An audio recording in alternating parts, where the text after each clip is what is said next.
may I now invite Dr. Govini Balasubramani, who heads the CTVS department at Fortis Hospital, Vadapalani, and he is going to talk on VAV ECMO. Welcome, sir. Very good afternoon to all of you. Outset, I thank ECMO Society of India and Dr. Suresh Rao giving me an opportunity to present this forum. So my talk is going to be on VAV ECMO.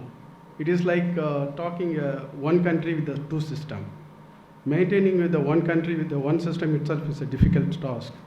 But imagine the one country with the two systems. So when to initiate this VAV ECMO? So most of the time, whenever there is a severe lung and heart failure, where you have a dual organ support is required, you need to have a triple cannulation, like the additional venous return or to support the cardiac system.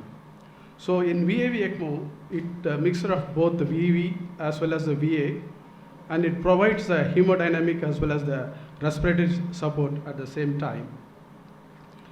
So all the VA ECMO and VV ECMO, if you look into that, the VA ECMO, where it will help us a cardiac assist, and there is no recirculation in this, but there will be some pulmonary hypoperfusion and regional alkalosis, and also there is a complication related to the arterial cannulation like bleeding, ischemia, and embolism.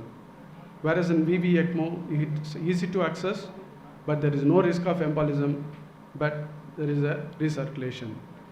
When it comes to the VA ECMO, there is a one problem most of us see when there is like Harlequin syndrome. This is where we initiate the VAV ECMO in whenever you are in a VA ECMO.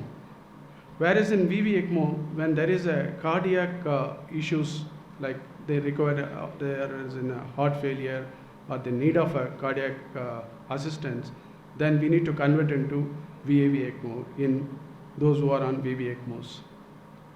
So most of these patients who are in severe heart failure on VA ECMO, where they develop a secondary respiratory failures like pulmonary edema or severe pneumonia or a ventilator-associated pneumonia or ARDS, these patients will go for a myocardial or cerebral oxygenation, decreased oxygenation, which compromise and resulting from watershed phenomena.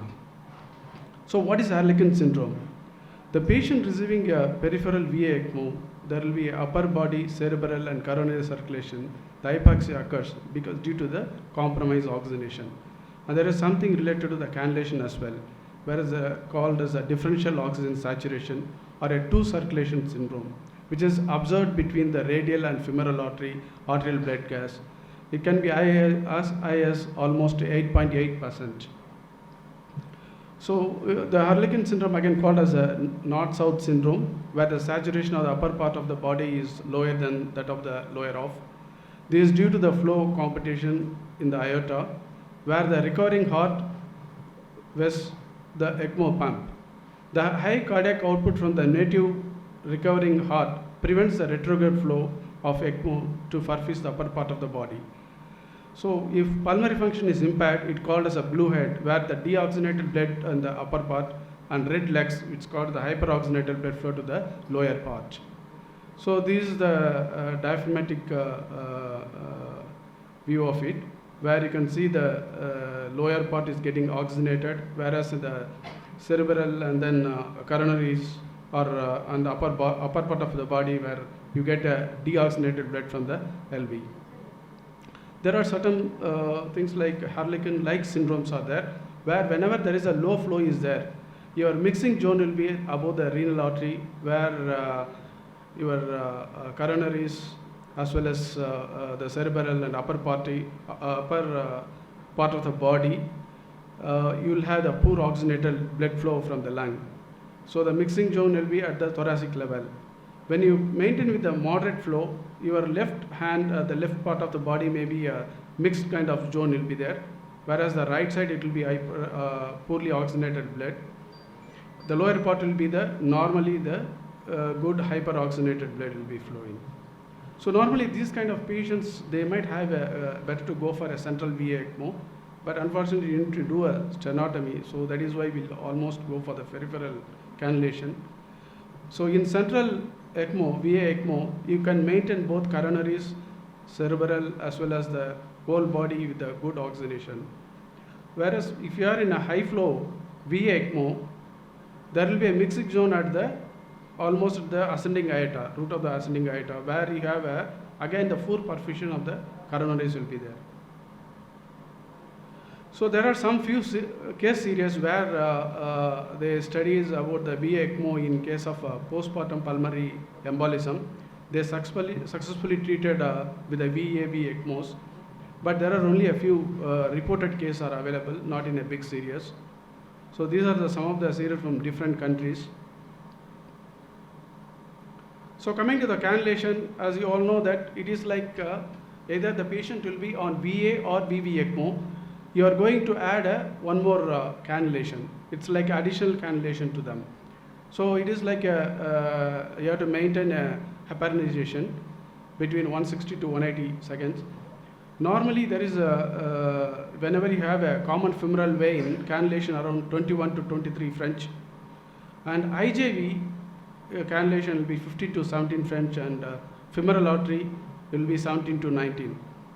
So normally common femoral artery, the cannulation should be at least 1 or 2 French higher than the IJV to increase the adequate flows to the aorta. So what VAV cannulation does? So right atrial pressures will be decreased, and PA mean pressure may be decreased, and LVDP may be decreased or increased.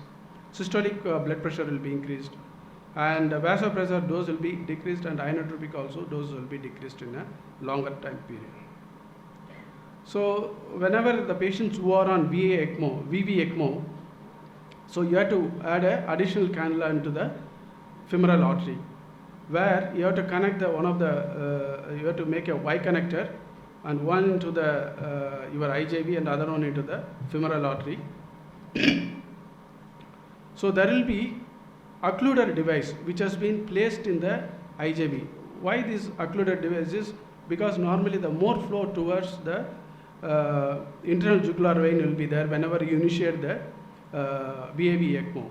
So to avoid this, we can adjust our flows according to the our requirement, wherever, like whether to increase the flow to the common femoral artery or to the internal jugular vein. And also whenever you are going for a VAV ECMO, whenever in a VV to VAV ECMO, then you have to place the additional peripheral cannulation also to supply the lower limbs. So there is a difference between the VVA and VAV. The left side is a VVA, where it will be like both IJV and your femoral vein will be the outflow, and your arterial cannula into the femoral artery. Whereas in VVA, it is like IJV, and outflow will be from the femoral vein, inflow to the femoral artery and to the IJV. So this algorithm and how the drainage and return cannulas will be. So in VAV, it will be like a respiratory failure and also in a cardiogenic shock. So how to manage this VAV ECMO? So these are hemodynamic changes during the ECMO support, which depends on the cannulation mode. If you look into the VAV, the right atrial pressures may be varying, and LVEDP will be increased, and systolic pressures will be increased, and the LV afterload also increased. So when compared to the vena arterial in VV, it is in fact higher in systolic pressure and LV afterload. So this is about the the flow distribution. So whenever we initiate the VAV ECMO, initially the more flow to the internal jugular vein. So normally it starts with the 70%, but then here the internal jugular it will be more than 70%. In a common femoral artery it will be around 30%. So and then you need to adjust the flow. Once you adjust, it has to be the reverse one. The 30% flow into the IJV, and CFA should be more than 65%. So there is a characteristic of patients before and after conversion to the VA ECMO. It is similar to that, like 70% initially and then converting to 30%. The one good thing about this VAV ECMO is the upper and lower body PO2 will be maintained equally. Like if you look into the VA ECMO, it is almost 0.51, whereas in VV it is 0.9. Whereas in VAV, initially it will be 0.8 and it will be normalized with the 0.9. So there are a lot of publication are there in VAV ECMO with better outcomes. Stuhar et al. In 2011, where he compared the mortality rate among the VAV, VA and VAV ECMOs. So in fact, VAV ECMOs are a lower mortality rate compared to the VA and VAV ECMOs. So Bycott et al., he has also presented a paper on 21 patients with a VAV ECMO. He also showed a better outcome with the patients who are on VAV was survived. So when and how to wean these patients who are on VAV ECMO.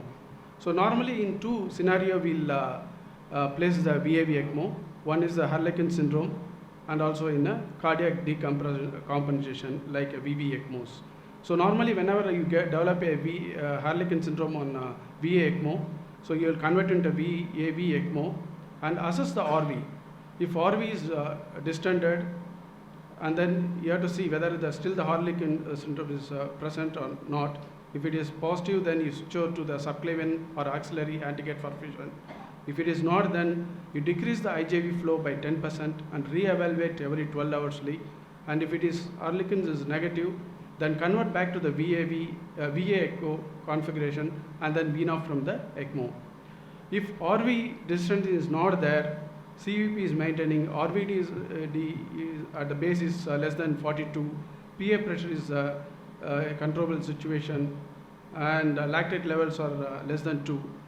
And if Harlequin is negative and decrease the IJV flow by almost 10%, re-evaluate at 12 hourly, and there is an improved blood gas is seen, then you convert back to the VA ECMO. If there is an improved perfusion and LV function, then you convert back to the VV configuration and then wean off from the ECMO. So these are basically overall how we have to wean off when the patient is on VAV ECMO. So this is just to highlight what we do in how to wean off in VAV ECMO. So when there is a good hemodynamics and LV, then wean off the arterial support, convert back to the VV ECMO and then wean off. Or there is an improved respiratory function, you have sufficient upper body arterial saturation is there, and IJV can be removed and then convert back to the VA ECMO and then wean off. So both hemodynamic and respiratory functions are normalized, and you can wean off directly ECMO and distal perfusion cannula.